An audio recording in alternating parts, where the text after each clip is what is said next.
जैसा कि हम जानते हैं कि हमारा शरीर कोशिकाओं से मिलकर बना होता है और हमारी कोशिकाओं को जीवित रहने के लिए एनर्जी की आवश्यकता होती है। तो हमारी कोशिकाओं में एनर्जी ऑक्सीजन, ग्लूकोज और सम न्यूट्रिशन के थ्रू मिलती है हमें।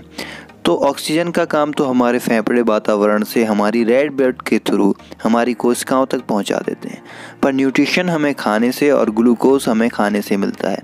उसके लिए आता है हमारा डाइजेस्टिव सिस्टम।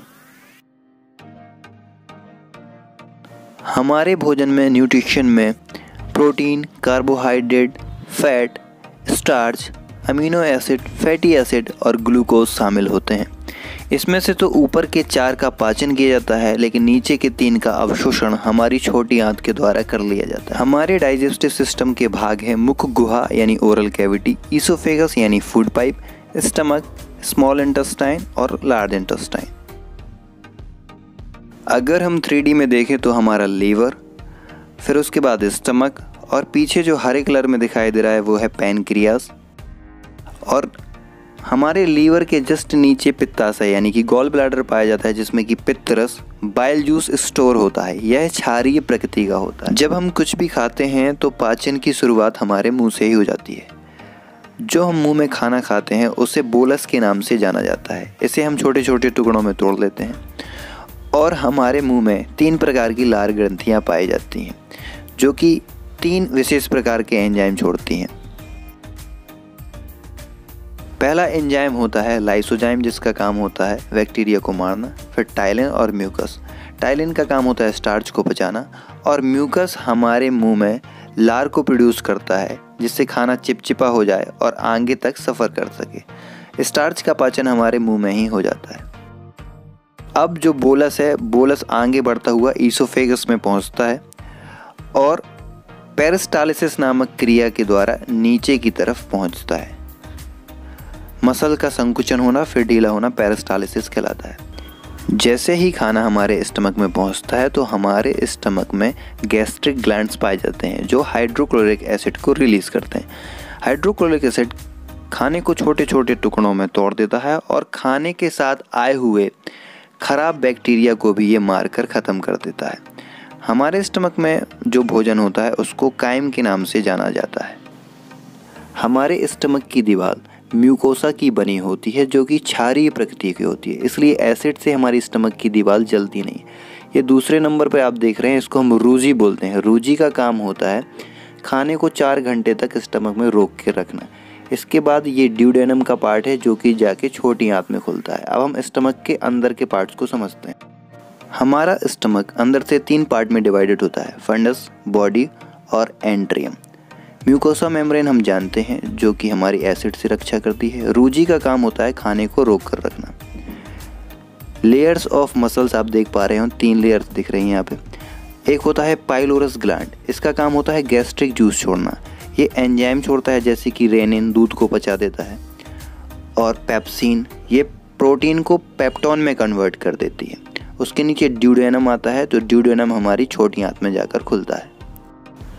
इसके बाद हम स्मॉल इंटेस्टाइन की तरफ बढ़ते हैं, जो कि 3 पार्ट में डिवाइड होती है, ड्यूडेनम, ज्यूजेनम और इलियम। स्टमक से जुड़ा हुआ भाग ड्यूडेनम कहलाता है और जो लार्ज इंटेस्टाइन में जाकर जुड़ता है वो होता है इलियम। ड्यूडेनम में अम्लीय रूप में पाचन नहीं हो सकता है, इसलिए हमारा गॉल ब्लैडर बाइल जूस छोड़ता है, जो कि क्षारीय प्रकृति होता है। और हमारा पैनक्रियाज कोलिसिस्टोकाइनिन तथा सेक्रेटिन 2 हार्मोन्स छोड़ता है और 3 एंजाइम छोड़ता है, जो कि होते हैं लाइपेज, एमाइलेज और ट्रिप्सिन। लाइपेज फैट का पाचन करता है, एमाइलेज स्टार्च का पाचन कर देता है और ट्रिप्सिन जो प्रोटीन पेप्टोन में कन्वर्ट हो चुका था, अब वो पेप्टाइड में कन्वर्ट हो जाता है। अब जहाँ भोजन का पूर्ण रूप से पाचन होगा वो है हमारी छोटी आंत का इलियम वाला भाग। हमारी छोटी आंत में उंगली नुमा संरचनाएं पाई जाती हैं, जिसे कि हम विलाई के नाम से जानते हैं।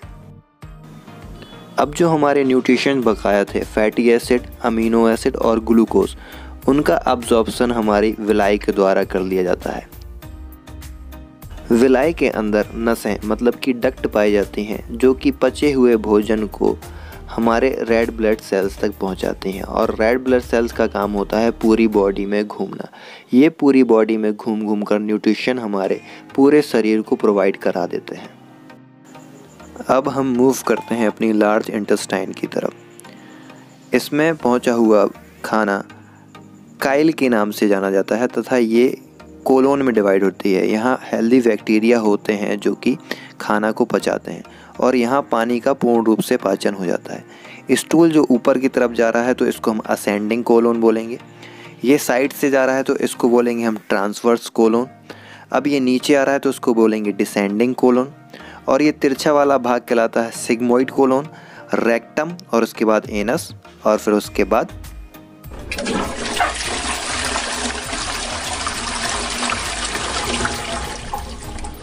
यहाँ हम डाइजेस्टिव सिस्टम के कुछ फैक्ट्स देखेंगे। अगर हमारी छोटी आंत को खोला जाए तो उसकी लंबाई लगभग 22 फीट निकलेगी और बड़ी आंत की लंबाई लगभग 5 फीट के आसपास निकलेगी। और हमारी एलिमेंट्री कनाल मतलब कि हमारे माउथ से लेकर हमारे एनस तक लगभग इसकी लंबाई 32 फीट होती है। एक बार हम अपने एंजाइम को रिवाइज करेंगे। जैसे पेप्सिन एंजाइम हमारे स्टमक में बना था जिसने प्रोटीन को पेप्टोन में तोड़ दिया था। ट्रिप्सिन एंजाइम हमारे पैनक्रियाज के पास बना था जिसने पेप्टोन को पेप्टाइड में कन्वर्ट कर दिया था छोटी आंत में। इसके बाद इरिप्सिन, जब हम ड्यूडेनम के बाद इलियम की तरफ चलते हैं तो वहाँ पे जो पेप्टाइड होता है वो अमीनो एसिड में कन्वर्ट होकर एब्जॉर्ब हो जाता है हमारी छोटी आंत के द्वारा। हमारे पाचन तंत्र को हमेशा 5 भागों में दर्शाया जाता है। पहला है इंजेशन मतलब कि अंतःकरण जो हम खाना खाते हैं, उसके बाद उसका डाइजेशन होता है, फिर एब्जॉर्प्शन जो छोटी आंत के विलाई के द्वारा अवशोषण होता है वो एब्जॉर्प्शन कहलाता है। असिमिलेशन कहलाता है स्वांगीकरण, जो एब्जॉर्ब वाला खाना है उसको हम एनर्जी के रूप में यूज़ कर लेते हैं, वो असिमिलेशन कहलाता है। इसके बाद होता है हमारा इंजेस्शन यानी कि जो हमने खाना खाया है उसको वेस्ट मटेरियल के रूप में बाहर निकाल दिया जाता है।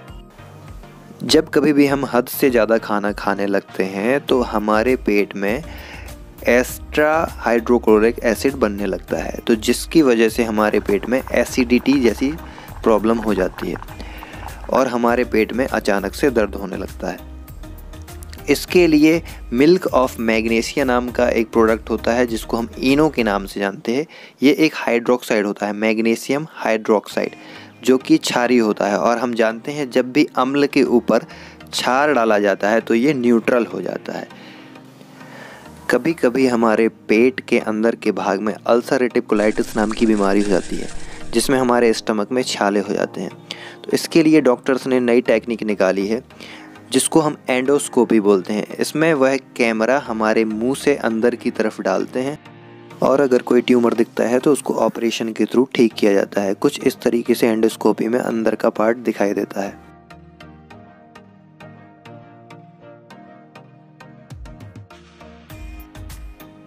हमारी बॉडी में लार्ज इंटेस्टाइन के पास एक अपेंडिक्स वाला भाग पाया जाता है जो हेल्दी बैक्टीरिया को डाइजेशन के लिए स्टोर करके रखता है, पर कभी कभी इन्फेक्शन के चलते इसमें खराबी आ जाती है जिसको कि ऑपरेशन करके बाहर निकालना होता है।